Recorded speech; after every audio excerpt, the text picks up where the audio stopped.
I do it. Hi, Kiwi Codger here. This episode is the first chapter of my Musket Wars series. In 2017, I droned the Moremonui Gully, the site of a famous battle known as Te Kai a Karoro, or the Seagull's Feast, that I'm sure you've never heard of. The gully is 7.5 kilometres north of Bailey's Beach, and Bailey's Beach is 11 kilometres west of Dagger. I drove from Auckland to Dagger and took the route that takes you up the Wairoa River, and the Wairoa River goes from the harbour, the Kaipara harbour, up past Dagger.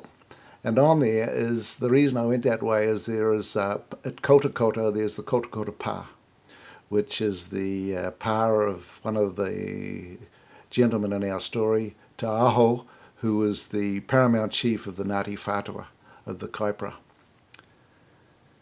So we'll quickly have a little look at that. So here we are looking at the Kota Pa. You see how the road comes in and has to go around the pa?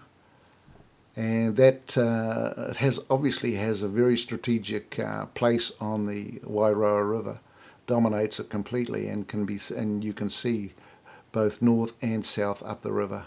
So a very strategic place. So this is where the paramount chief of the Ngāti Whātua lived.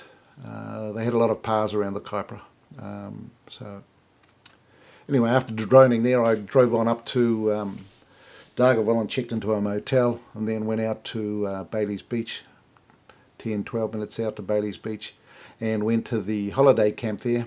And I wanted to hire a quad bike, which is $90 an hour, and but unfortunately you have to hire it plus or minus two hours of low tide. So I had to go back to the hotel for a few hours and wait for the tide to be right, and then came back out, hired the bike, and took off up the beach. Thoroughly recommended. You go through a couple of little streams on the way up. Took about 15-20 minutes to get up there. So had a great drive, man. That was cool. Okay, so I got there and I got my drone in the air. So we'll take up the story again from the drone in the air, and I'll tell you the story of the Seagull's Feast battle that occurred there. The year is 1807, right? Cook came in 1769, and so people knew of New Zealand's existence, and a lot of whaling ships from about the 1790s had been coming into the Bay of Islands, replenishing, and there was quite an industry up in the Bay of Islands of stocking up the whaling ships and trading with them. So the Ngāpuhi who were in that area had acquired a number of muskets.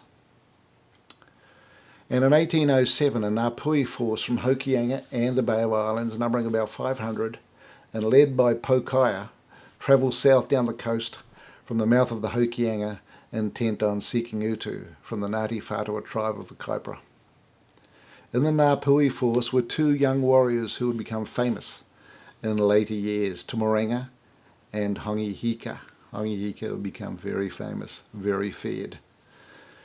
The Ngāpuhi have a number of pu, or muskets, and the coming battle will be the first time the muskets are used in intertribal warfare. The Ngāpuhi force travels as far as Waikara, just north of Manganui Bluff, where they camp for a number of days. Spies from Ngāti Whātua report back the next night. The Ngāpuhi force will circle inland of Manganui Bluff, then back to the coast, and down the beach to Moremonui Gully, where they will set up a new camp. The Ngāti Whātua paramount chief Te Aho, together with Murupenga, have known of the impending force approaching them, and have assembled their own force from the pa around the Kaipara to meet this threat. These forces are rushed to Moremonui Gully and lay in wait amongst the flax and toitoi for the Ngāpuhi. The Ngāpuhi arrive early morning and set up camp in the gully. Unsuspectingly, they lay down their weapons and kit and begin preparing a meal. The Ngāti Whātua erupt from hiding and mount a blistering assault. Taken by surprise, only a few shots are fired by Ngāpuhi, and a life and death, hand-to-hand struggle ensues. The Ngāpuhi leader, Pokaia, is killed. The Ngāpuhi falter and begin a withdrawal back, out and up the beach, which quickly turns into a rout.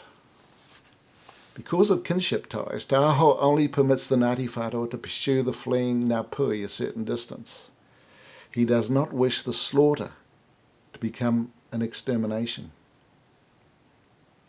Over the next 2 decades, the Ngāti Whātua will rue this decision. After the battle, the usual cannibal feasting and taking of heads occurs, but so numerous are the Ngāpuhi dead that they are left for the seagulls to consume.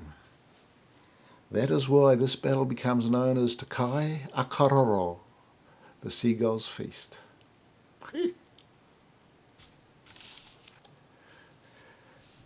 One story that comes out of this battle is really interesting. Te Aho, the paramount chief, is speared through the mouth.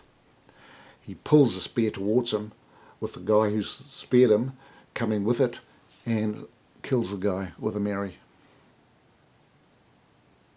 Pretty tough, really. And of course the Ngāpuhi who have escaped this battle, who have managed to survive and make it home, they return in shame. And Hangihika loses 2 brothers in this battle, and this battle will be the source of much vengeance in the years to come.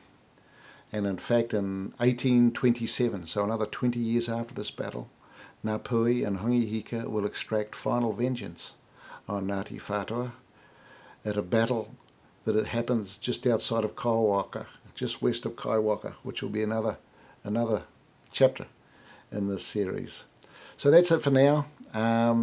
After finishing this droning, I went back, spent the night in Daggerville, and the next morning I went up to Moremonui Bluff, which is an absolutely spectacular land feature, and I droned there.